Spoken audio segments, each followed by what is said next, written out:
have no more campaigns to run. My only agenda, I know because I won both of them.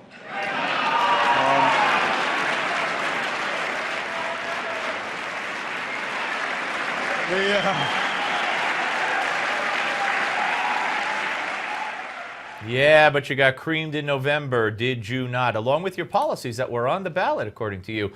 Joining us on the Malzberg panel, ladies and gentlemen, Forbes contributor and Competitive Enterprise Institute fellow Carrie Sheffield, and Democratic strategist and former Deputy Staff Secretary to President Clinton, David Goodfriend. David, let me start with you. Tom DeLay described this speech as full of disdain, arrogance, and contempt. I got to tell you, this is the most thin-skinned man I've ever seen in my life in public office or public life. Who, Tom DeLay?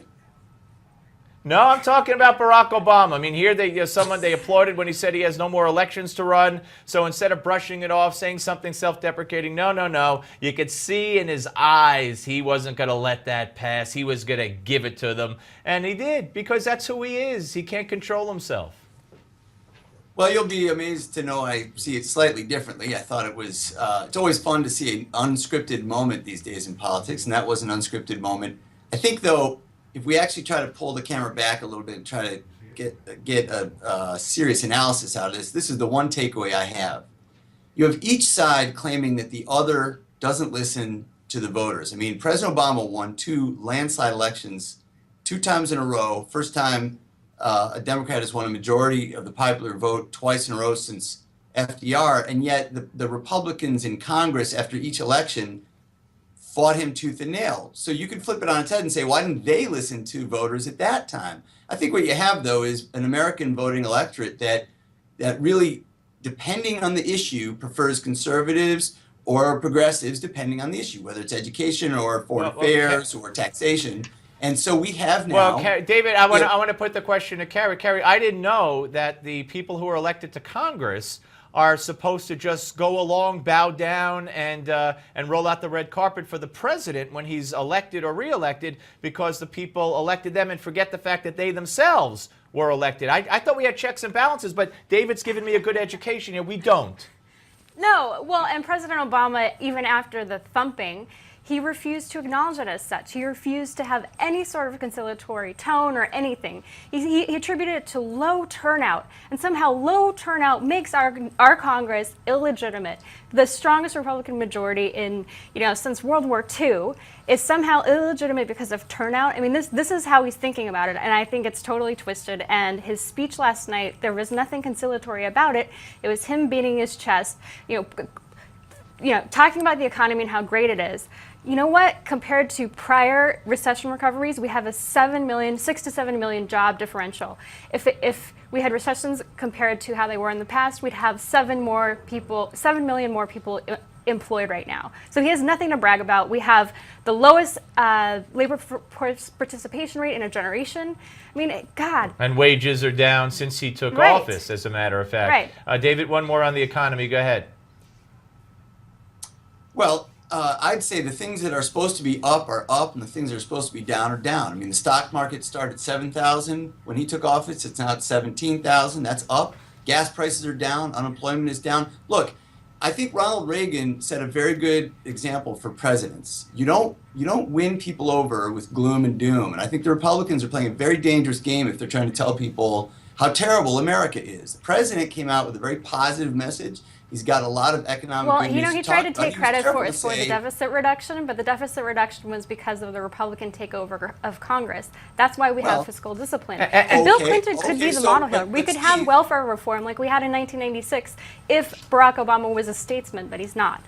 David, you said everything that's up is supposed to be up. I mean, labor, as Carrie pointed out, labor participation rate is the lowest in decades. You got income down since Obama came into office. More women are unemployed, than ever before. More people are on food stamps and welfare programs than ever before. You think those are the way the numbers should be? I think the president was right to say the focus should be on the middle class. And what you saw today from Republicans. Yeah, but you said the numbers that are supposed to be up are up and the ones that are supposed to be down are down. And middle class family median incomes are down. They've been down his whole presidency. So look, yeah, David. So here's where, Steve, I think there's actually, despite the fact that you view the speech as holding out no hope for compromise, the most promising vehicle we have right now is a tax reform bill. The Republicans say they want to reform the tax code. They think the corporate tax rate is too high. I think we have the makings of a deal where the president has come forward and said, I'd like to see some middle class tax cuts. He's proposed ways to pay for them. Maybe you don't like them, but the Republicans have said, we want to see corporate rate tax cuts. I think you have the makings of a deal where the president and the Republicans in Congress come together, just like Ronald Reagan did with Democrats in Congress in 1986, and we will have tax reform in this Congress. I'm an optimist. I think it's possible. All right, but Carrie, that would mean you need a president who's willing to compromise. And in unprecedented fashion during the deficit talks and the budget talks, he risked a shutdown by saying, I will not compromise. No other president has ever said that, and I don't see this man moving. Same with the Affordable Care Act. There was no compromise as well. I would love for there to be compromise. I really would. I agree with you. It's possible. We could have, like we had in 1986 with tax reform, we could have one thing that President Obama said that I really liked was talking about trade deals. And the Democrats in the audience weren't so keen on that. I think that was good. If he wants to build a legacy, that's one way he could do it. I liked when he said, good night. We'll be right back with part 2 of the panel, ladies and gentlemen. More from the State of the Union. Don't go away. Both panelists are sticking around, so it's going to be good. All right, folks, everyone going green these days to help the environment, but did you know going green could also help save you some green? For more on high-efficiency smart thermostats for your home that can help reduce energy costs, here is your Max to Life moment next.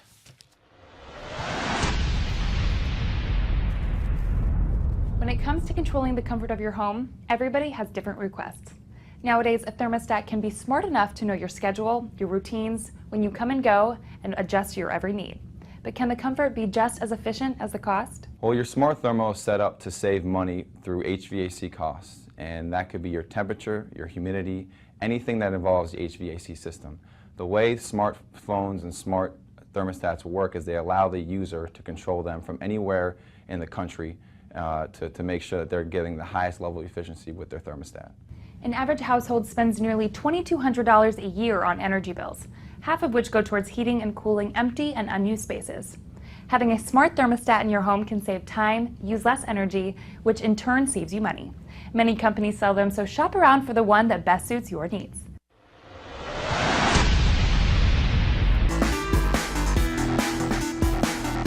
It's why we speak out against the deplorable anti-Semitism that has resurfaced in certain parts of the world.